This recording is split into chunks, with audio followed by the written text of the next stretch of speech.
দেখতে দেখতে আমরা অনেক দূর চলে এসেছি। হঠাৎ করে যাওয়ার পরে দৃষ্টা পেয়েছে মানিক বাজি, তুমি আমাকে একটু মিষ্টি পানি দাও। আপনি একটু আর অপেক্ষা করুন, আমি আপনার জন্য মিষ্টি পানির ব্যবস্থা করছি।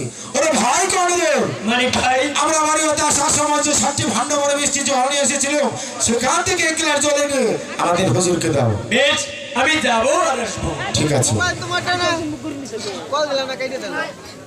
মানিক ভাই, ভাই কর্ণদেব, সর্বনাশ হয়ে গেছে। আমাদের সর্বনাশ হচ্ছে। আমরা আসার সময় 7টি ভান্ড ভরে মিষ্টি জল নিয়ে এসেছিলাম, একটি ভান্ডতে যে মিষ্টি জল নেই মানিক ভাই।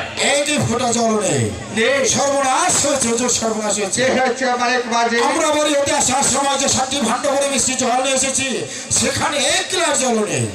এটি বলছ মানিক বাজি, তাহলে কি পারবি নাই তোমাদের সদাগর সাহেবকে এখন মারা যাবে? না হুজুর, শুধু একটি বার বলে দিন কোথায় গেলে আপনার জন্য মিষ্টি জলের ব্যবস্থা করতে হবে। মানিক বাজি, যেখানে যাচ্ছিল সেখানে আছে হয়তো রণবিল, ওদিকে গেলে হয়তো তুমি মিষ্টি পানির সন্ধান করতে পারো। বেশ হুজুর, আপনি একটি বার নৌকার হাল মাচাতে গিয়ে বসুন, আমরা 2টি ভাই মিলে আপনার জন্য মিষ্টি জলের ব্যবস্থা করছি। ঠিক আছে মানিক বাজি, কর্ণধর মাঝি, আমি নৌকার হাল মাচা থেকে বসছি, তোমরা অতি শীঘ্র আমার জন্য মিষ্টি পানি সংগ্রহ করে নিও। বেশ হুজুর।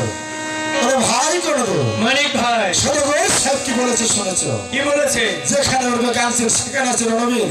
তাই তো একটি বার তুমি লক্ষ্য করে দেখো, নৌকার মস্তলের উপর দাঁড়িয়ে কোথায় গানসি করছে। তাহলে আর এখানে বিলম্ব নয়, এই মুহূর্তে চলো আমরা মিষ্টি জলের সন্ধানেই চলে যাই। বেশ ভাই কর্ণদেব, তুমি আমার সঙ্গে চলে এসো। তাই চলো।